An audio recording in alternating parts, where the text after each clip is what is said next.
ചില സിനിമകൾ കാണുമ്പോൾ അല്ലെങ്കിൽ ആ സിനിമകൾക്ക് നമ്മൾ കയറുമ്പോൾ നമ്മുടെ മനസ്സിലൊരു പിക്ചർ ഉണ്ടാവും. ഓക്കെ, ഈ ഒരു മൂവി ഇങ്ങനെയായിരിക്കും. എന്താ പറയാ, മൊത്തത്തിലുള്ള ഒരു ഔട്ട്പുട്ട് അല്ലെങ്കിൽ ഇങ്ങനെയായിരിക്കും നമ്മുടെ ഒരു പ്രതീക്ഷയ്ക്ക് അനുസരിച്ചായിരിക്കും ഈ ഒരു മൂവി എന്നുള്ളത്. ആൻഡ് അങ്ങനെ 100% തൃപ്തിപ്പെടുത്തിയ ഒരു മൂവി എക്സ്പീരിയൻസ് ആയിരുന്നു ആലപ്പുഴ ജിങ്കാന. പടത്തിന്റെ ട്രെയിലറൊക്കെ ഇറങ്ങിയ സമയത്ത് ഖാലിദ് റഹ്മാൻ മൂവി എന്ന് പറയുമ്പോൾ നമ്മുടെ മനസ്സിലൊരു ആഹ്, ഒരു എക്സ്പെക്ടേഷൻ ഉണ്ട്. കാരണം ഇപ്പൊ അദ്ദേഹത്തിന്റെ ലാസ്റ്റ് ഇറങ്ങിയ തല്ലുമാലയായാലും ഇപ്പൊ തുടക്കം തൊട്ട് അനുരാഗ് കരിക്കുമ്പളം തൊട്ട് തല്ലുമാല വരെ എത്തി നിൽക്കുമ്പോൾ ഓരോ സിനിമയിലും അദ്ദേഹം കൊണ്ടുവന്നിട്ടുള്ള ഒരു വെറൈറ്റി അപ്രോച്ച് ആൻഡ് ആ ഒരു ടെക്നിക്കൽ സൈഡിന്റെ ഒക്കെ ആ ഒരു ക്വാളിറ്റി, അതെല്ലാം തന്നെ മൊത്തത്തിൽ ഒരു പ്രോമിസിംഗ് ആണ്. എൻ്റെ ഒരു പ്രോമിസിംഗ് ഡയറക്ടർ കൂടിയാണ് അദ്ദേഹം. ആൻഡ് ആലപ്പുഴ ചിങ്കാനരിക്ക് വരുമ്പോൾ ഒരുപാട് പ്രതീക്ഷകൾ ഉണ്ടായിരുന്നു. ആൻഡ് അതെല്ലാം തന്നെ മീറ്റ് ചെയ്യുന്ന ഒരു well crafted sports action drama അല്ലെങ്കിൽ ഒരു സ്പോർട്സ് ആക്ഷൻ ഫൺ എന്റർടൈനർ എന്ന് നമുക്ക് പറയാവുന്ന ആ ഒരു ലേബലിലുള്ള ഒരു സിനിമ.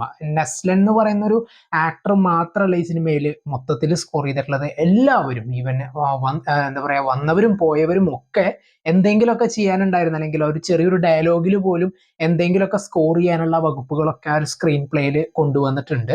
ആൻഡ് എടുത്തു പറയേണ്ടത്, ഇതിലുള്ള ആ ഒരു കോർ പ്ലോട്ടിനോട് അവർ അത്രത്തോളം യോജിച്ചു നിന്നു അല്ലെങ്കിൽ അത്രത്തോളം അടുത്ത് നിന്നുകൊണ്ട് അത് അവർ ഹാൻഡിൽ ചെയ്തിട്ടുള്ള ഒരു രീതി. കാരണം സൈഡ് സ്റ്റോറി ആയിട്ട് ഒരുപാട് സംഭവങ്ങൾ, ഒരു സിറ്റുവേഷൻ കോമഡീസിന്റെ ഇടയ്ക്കൊക്കെ പോകുന്നുണ്ട്, അതൊക്കെ ഓക്കെ. പക്ഷേ ഒരു ബോക്സിംഗ് ഫോക്കസ് ചെയ്തുകൊണ്ടുള്ള ഒരു മൂവി അല്ലെങ്കിൽ ഒരു ബോക്സിംഗ് ചാമ്പ്യൻഷിപ്പിന് ഇവർ പോകുമ്പോൾ അവർക്ക് ഉണ്ടാവുന്ന ഒരു എക്സ്പീരിയൻസ്, അല്ലെങ്കിൽ നമ്മളിപ്പോൾ ആ ഒരു ബോക്സിംഗ് റിങ്ങിലേക്ക് ഇറങ്ങിക്കഴിഞ്ഞാൽ നമുക്ക് ഉണ്ടാവുന്ന ആ ഒരു ഫീൽ ഉണ്ട്. ഓക്കെ, ആ ഒരു ക്യാരക്ടർ അനുഭവിക്കുന്ന ആ ഒരു ടെൻഷൻ അല്ലെങ്കിൽ ഓപ്പോണന്റിന്റെ ആ ഒരു പഞ്ച് കിട്ടുമ്പോൾ ഉള്ള ആ ഒരു ഫീല്, അതൊക്കെ തന്നെ ഓരോ സീൻ ബൈ സീനിൽ കൊണ്ടുവരാനായിട്ട് സാധിച്ചു. ഞാൻ മൊത്തത്തിലുള്ള ആ ലൈറ്റ്നിങ് ഓരോരോ സീനിലും, പ്രത്യേകിച്ച് ഇതിലത്തെ ഓരോ ക്യാരക്ടേഴ്സും ആയാലും ശരി, അവിടുത്തെ ബോക്സിംഗ് റിംഗിൽ നിൽക്കുമ്പോൾ അല്ലെങ്കിൽ അവരുടെ ആ ഒരു ട്രെയിനിങ്ങിന് അല്ലെങ്കിൽ അവർ ആ ഒരു ബോക്സിംഗ് ആ ഒരു ചാമ്പ്യൻഷിപ്പിന് ഇറങ്ങുന്നതിന് മുന്നേ ഉള്ള ഓരോരോ സ്ഥലങ്ങളിൽ നിൽക്കുമ്പോൾ ആ ഒരു ലൈറ്റ്നിങ്ങും, അതുപോലെ മൊത്തത്തിലുള്ള ആ ക്യാരക്ടേഴ്സിന്റെ പോയിന്റ് ഓഫ് വ്യൂവിൽ നിന്നുകൊണ്ട് കഥ പറയാൻ ശ്രമിച്ചിട്ടുള്ളതൊക്കെ നല്ല രീതിയിൽ തന്നെ വന്നിട്ടുണ്ട്. ആൻഡ് ഒരു ചില സീക്വൻസുകൾ അത് പക്ക എക്സ്പീരിയൻസ് ചെയ്യേണ്ട കുറെ ഷോട്ടുകൾ ഈ സിനിമയിലുണ്ട്. അത് നമ്മൾ കണ്ടു കഴിഞ്ഞാൽ തന്നെ നമുക്ക് മനസ്സിലാവും. ആൻഡ് എല്ലാവരും നല്ല രീതിയിൽ തന്നെ എഫേർട്ട് ഇട്ടിട്ടുണ്ട് ഈ സിനിമയ്ക്ക്. കാരണം അവരുടെ മൊത്തത്തിലുള്ള ഒരു ഫിസിക് ഡെവലപ്പ് ചെയ്യാനും ആ ഒരു സീക്വൻസിലേക്ക് അവർ ഇറങ്ങുമ്പോൾ, ഓക്കെ, ഇവരൊരു ബോക്സിംഗ് ചാമ്പ്യൻഷിപ്പിന് വന്നിരിക്കുകയാണ് ആൻഡ് അവർക്ക് നേരിടേണ്ടി വരുന്ന സംഭവങ്ങളാണ് ഇതിൽ എന്ന് നമ്മളെ കൊണ്ട് തോന്നിപ്പിക്കുന്നത്, അല്ലെങ്കിൽ നമ്മുടെ മനസ്സിലേക്ക് ആ ഒരു ഫീലിംഗ് കൊണ്ടുവരാനായിട്ട് ഇതിൽ സാധിച്ചിട്ടുണ്ട്. ആൻഡ് നസ്ലൻ ആയാലും ഗണപതി ആയാലും ആൻഡ് ലുക്മാന്റെ ക്യാരക്ടർ, ആ ഒരു കോച്ചിന്റെ ആ ഒരു ക്യാരക്ടർ അല്ലെങ്കിൽ ആ ഒരു മാനറിസംസ് അല്ലെങ്കിൽ ആ ഒരു ക്യാരക്ടർ എല്ലാവർക്കും കൊടുക്കേണ്ട ആ ഒരു സജഷൻസ്, ഓക്കെ, ഇങ്ങനെ വേണം ബീറ്റ് ചെയ്യാൻ, ഇങ്ങനെ കാര്യം ശ്രദ്ധിക്കണം എന്നൊക്കെ പറയുമ്പോൾ തന്നെ ഇങ്ങനെയുള്ള മൂവീസിന് നമുക്കറിയാം കോച്ചിന്റെ ഒരു ഇമ്പോർട്ടൻസ് എത്രത്തോളം എന്നുള്ളത്. ആൻഡ് ഇവിടെ അതെ, ഒരുപാട് ഇവർക്ക് ഒരുപാട് ഫോൾട്സ് ഉണ്ട് ആൻഡ് പ്രോസ് ഉണ്ട്, കോൺസ് ഉണ്ട്.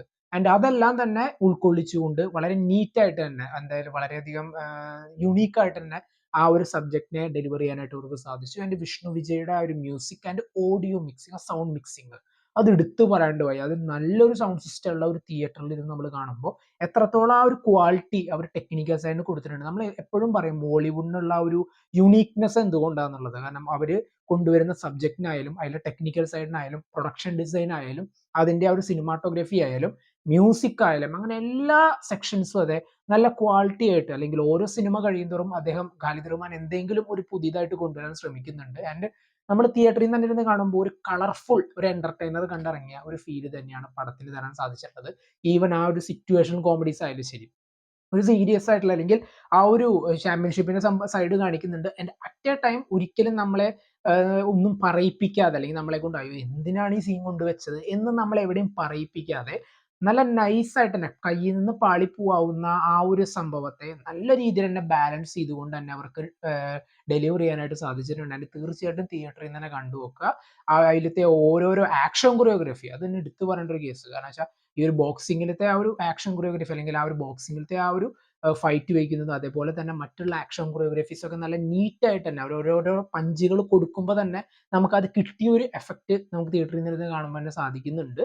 ആൻഡ് ജിംഷി ഖാലിദിന്റെ cinematography and entire technical side and ആ പെർഫോമൻസ് സൈഡ് ആൻഡ് എല്ലാവരും തന്നെ നല്ല കിടിലനായിട്ട് തന്നെ പെർഫോം ചെയ്തു. ആൻഡ് വിഷ്ണു വിജയുടെ ഒരു മ്യൂസിക് ആൻഡ് BGM പ്ലേസ്മെന്റ്സ്, ഓരോരോ സിറ്റുവേഷനും ഡിമാൻഡ് ചെയ്യുന്ന രീതിയിലുള്ള BGM പ്ലേസ്മെന്റ്സും ആൻഡ് ആ ഒരു സോങ്സും ആയാലും ശരി, അപ്പം അവർ കൊണ്ട് സിങ്ക് ചെയ്തിട്ടുള്ളത്, ഇങ്ങനെ അവിടെ പ്ലേസ് ചെയ്തിട്ടുള്ളത്. ആൻഡ് തീർച്ചയായിട്ടും തിയേറ്ററിൽ തന്നെ കണ്ടോക്കുക. കാണാത്തവരുണ്ടെങ്കിൽ മസ്റ്റ് ആയിട്ട് കാണാം. നല്ലൊരു തിയേറ്റർ എക്സ്പീരിയൻസ് ആൻഡ് നല്ലൊരു മൂവി എക്സ്പീരിയൻസ് തന്നെയാണ് നിങ്ങളെ കാത്തിരിക്കുന്നത്. സോ എന്തൊക്കെയായിരുന്നു നിങ്ങൾക്ക് പടത്തെക്കുറിച്ചുള്ള അഭിപ്രായങ്ങൾ കമന്റ് ബോക്സിൽ നോട്ട് ചെയ്യുക. കാണാത്തവരുണ്ടെങ്കിൽ മസ്റ്റ് ആയിട്ട് കാണുക.